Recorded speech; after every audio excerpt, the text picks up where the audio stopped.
Hey YouTube!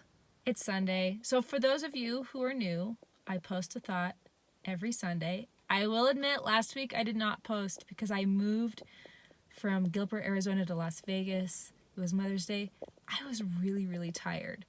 The moving and Mother's Day, it just all took it. I was just really exhausted. But I'm making up for it this week.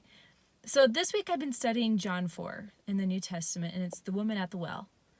And I learned some things that I had never known before when reading John 4, and some things about Christ's personality, the wonderful person that he was. The more I learn about him, the more it just testifies to me that he was just a wonderful, kind, approachable person. So kind of the background story of the woman at the well. Christ had been traveling, so he stopped at a well to rest. A Samaritan woman came. She was there to fill up water. And Christ asked her, he said, he asked for a drink. And the Samaritan woman, I think she was kind of taken by surprise because it was known that Jews and Samaritans, they don't talk. They don't converse. At the time, they probably didn't get along. And so I think this kind of took her by surprise. It's like, oh, a Jew is asking me for a drink. But she gave him a drink. And in that, he took this moment to teach her. And he told her that in verse 13, whosoever drinketh of the water shall thirst again.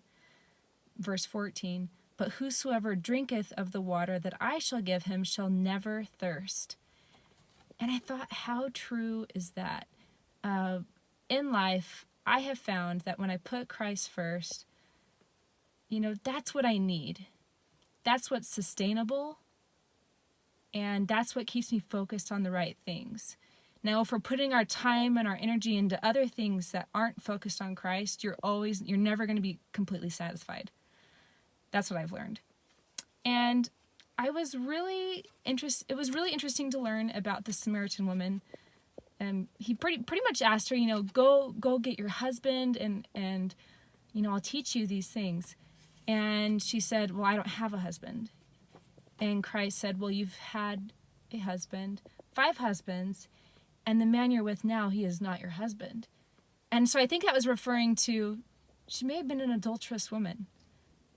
And she was someone that was searching in her life. She was searching for something more, searching for that living water that Christ could give her. And I just loved learning about that, Christ did not let boundaries get in the way of people that needed healing. Even when Samaritans and Jews didn't get along, that didn't matter to him. What mattered was he took moments to teach people, to help people, to heal people, and to help them feel better about themselves. I think he was very approachable, and just love exuded from him. And I just loved learning that about him. I hope you'll have a wonderful Sabbath, and I hope you will view the woman at the well a little differently now that we've learned more about her, more about Christ and the person he is, and the kindness that he shows everyone. So happy Sabbath!